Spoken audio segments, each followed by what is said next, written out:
Hello, everyone, and welcome back to the After Class English podcast. I'm Emma, and today we are talking about something many learners struggle with, memory. And yes, I know what you're thinking. Why does my brain forget everything the moment I need it? And I'm Philip. Trust me, Emma, I understand that feeling.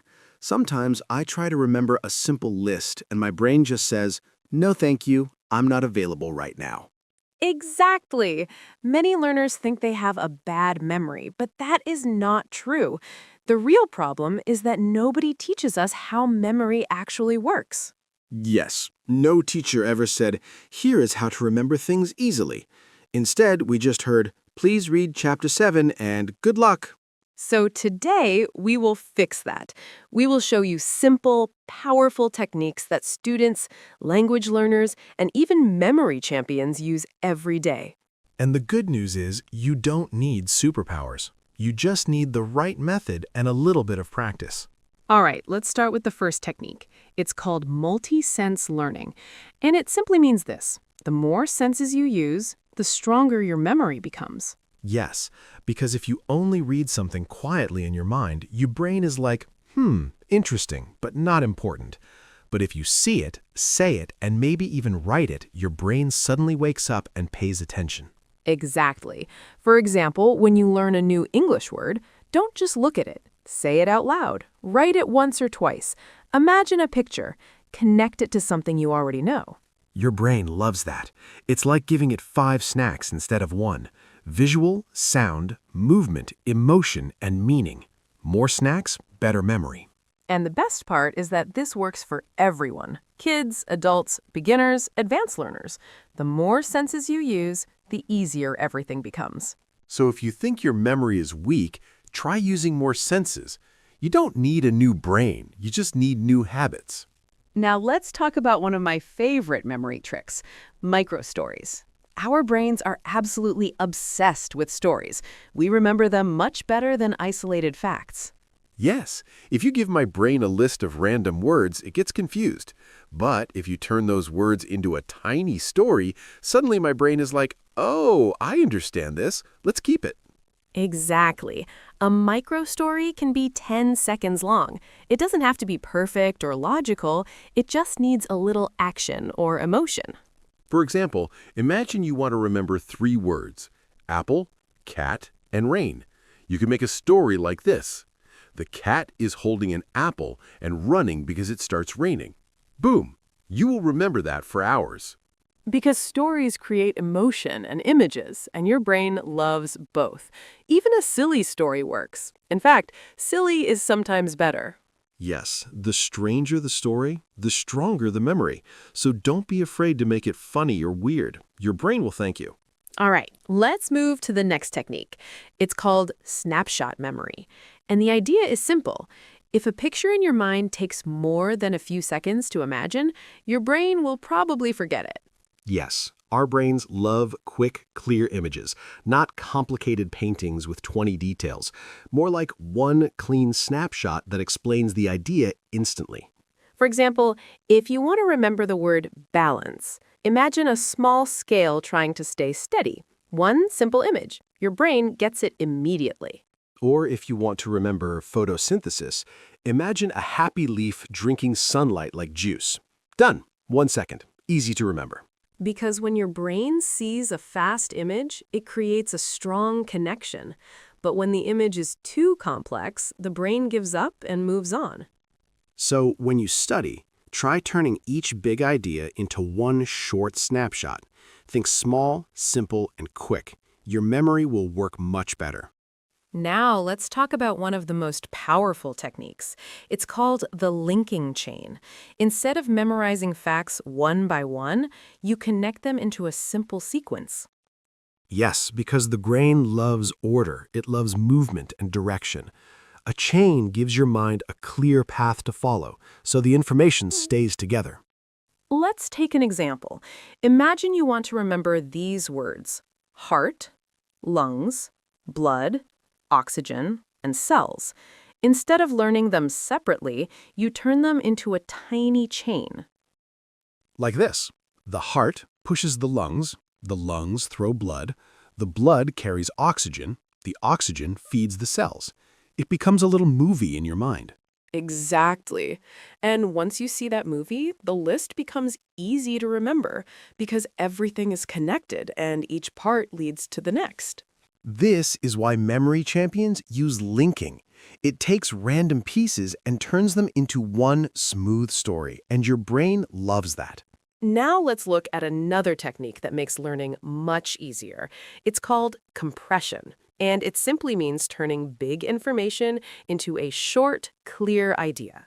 Yes, because sometimes a whole page of text can be reduced to one simple sentence, and your brain remembers short sentences much faster than long explanations. For example, if you study a long chapter about climate, you can compress it into one idea, like climate controls everything. One sentence that reminds you of the whole topic. Or in biology, when you learn about cell division, instead of remembering every step, you create a small phrase that holds the structure together. It saves time and energy. Compression is not about skipping information. It's about finding the main point and keeping it simple. When you know the core idea, the details are easier to understand later. And the best part is that compression works for every subject. History, science, vocabulary, anything. Big thoughts become small and easy to use. Let's move to a technique that may be the most important one. It's called spaced repetition. Instead of repeating something many times in one moment, you repeat it at smart intervals. Yes, because if you reread something 20 times in 1 hour, your brain gets tired and forgets it by tomorrow. But if you review it a few times with breaks in between, the memory becomes stronger. A simple system you can try is this. Review after 2 minutes, then after 2 hours, then after 2 days, and finally after 2 weeks. Short reviews, but at the right time. And these reviews do not have to be long. Sometimes 30 seconds is enough. Your brain just needs a quick reminder to keep the memory alive. This method is powerful because it tells your brain this information is important. Keep it. And that is how short-term memory becomes long-term memory. So if you want to remember something for a long time, don't repeat everything at once. Space it out. It feels easier and it works better. Now let's talk about something people often forget when they study: emotions. Your brain remembers emotional moments much better than neutral information. Yes. Think about it. You probably remember a funny moment from years ago, but you don't remember what you had for lunch last Tuesday. Emotion gives memory a special highlight. And we can use that when we learn. If something feels boring, your brain will ignore it. But if you make it funny, surprising, or even a little dramatic, your brain pays attention. For example, if you learn about chemical reactions, imagine the molecules arguing or dancing. It sounds silly, but your brain loves silly. Silly is memorable. Humor and surprise create strong connections in the brain. Even small emotions help. A smile, a laugh, a tiny moment of curiosity. So don't be afraid to make your learning more emotional. The more feeling you add, the easier everything is to remember. Now, here is a technique many people never hear about. Your brain keeps learning even when you sleep.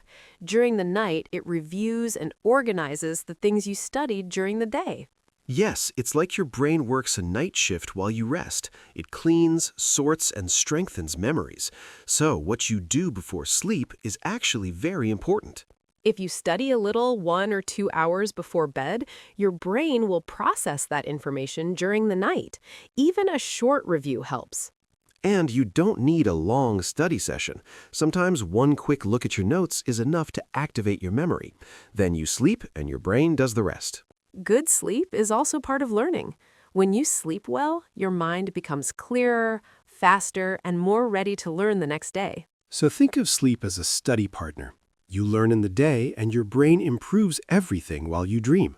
Now let's put everything together. If you want a simple routine for strong memory, here is an easy system you can follow every time you study. Yes, think of this as your memory shortcut. One clear path that makes learning faster and less stressful. Step 1. Do a quick preview. Look at the material for 20 seconds, just to see the big picture. Step 2, create a snapshot. One small image for each idea. Keep it simple and fast. Step 3, build a linking chain. Connect the ideas into a small sequence so your brain follows the path naturally. Step 4, make a micro-story. Even a short and silly story helps your brain remember everything longer. Step 5, do spaced repetition. Quick reviews at the right moments make the memory stronger than hours of studying. And step 6, sleep.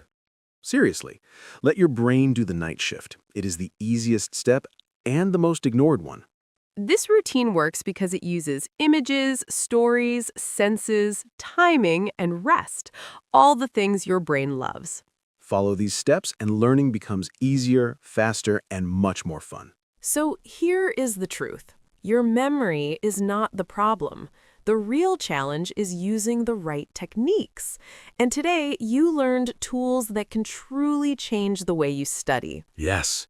With snapshots, stories, linking, spaced repetition, and good sleep, your brain becomes faster and stronger. You don't need stress or long hours. You just need smart methods. And remember, you don't have to master everything at once. Start with one technique. Try it today. Even small changes can make a big difference. Your brain can learn anything. It just needs a little help and a bit of practice. And you already took the first step by listening to this episode. Thank you for joining us. We hope these ideas make your learning journey easier and more enjoyable. Keep going, stay curious, and trust the process. Your mind is capable of amazing things. See you in the next episode of the After Class English Podcast.